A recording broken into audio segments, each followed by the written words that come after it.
fake explosive device that he constructed and took into the bank and showed to the bank officer in the banking hall. And he passed a note to the banking officer that they should give him the sum of 100 million naira or else donate the bomb. And he came prepared. He also lied to them that there are about 6 of them around the banking hall, which is a lie. So he came prepared with these 2 bags, 100 million naira.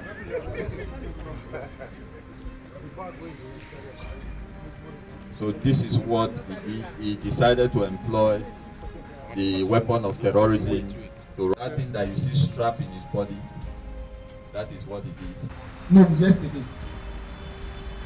this first call was received from the bank that a young man, suspected bomber, entered into the banking hall. When he entered, he moved straight to the office of the cashier and made demands. As he was doing this, the bank manager was alerted. And when the bank manager was alerted, he quickly also put get across to the security agencies.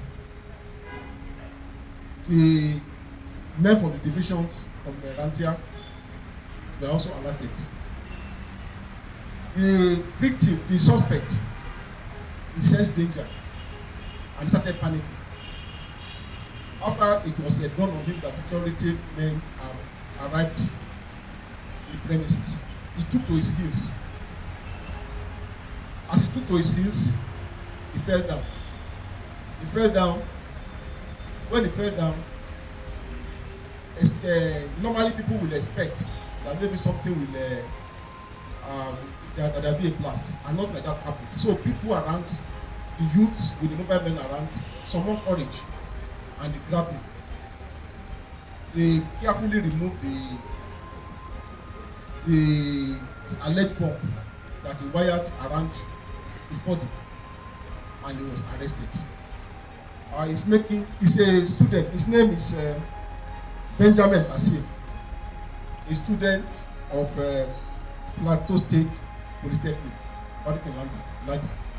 I'm actually regretting, but at this point I don't just really know what to say, because I actually had exams that morning. I was on my way to school. They took my money, about 20,000 naira. They took my phone, but they returned the phone back to me. So, and when I got to the bank, I wanted to inform the security at the gate, but since they said they had eyes outside the bank, I wasn't willing to risk my life. So I said, let me go in. So before I left the course, I also told them that I will have to document this thing for them to give me that kind of amount at Police Staff College. What time? Around 9 o'clock. In the morning? Yes. Yeah? Yes. So I wrote at the beginning of the letter, read from beginning to end. Then I showed them. They said okay. So at this point, I knew that they couldn't read.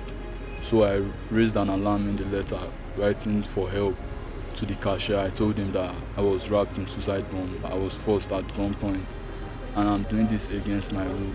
The main reason I wrote that was so that I would call for help for me.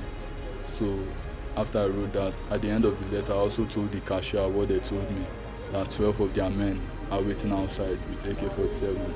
In case if he wants to call for help, he will call for help for enough people that can defeat those men. So when I entered, I told the cashier about it. The cashier said, okay, he's working on it, they are calling for help.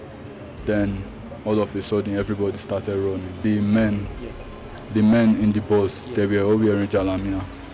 They were wearing? Jalabia. They had marks on, but the guy on the bike wasn't wearing jalabia.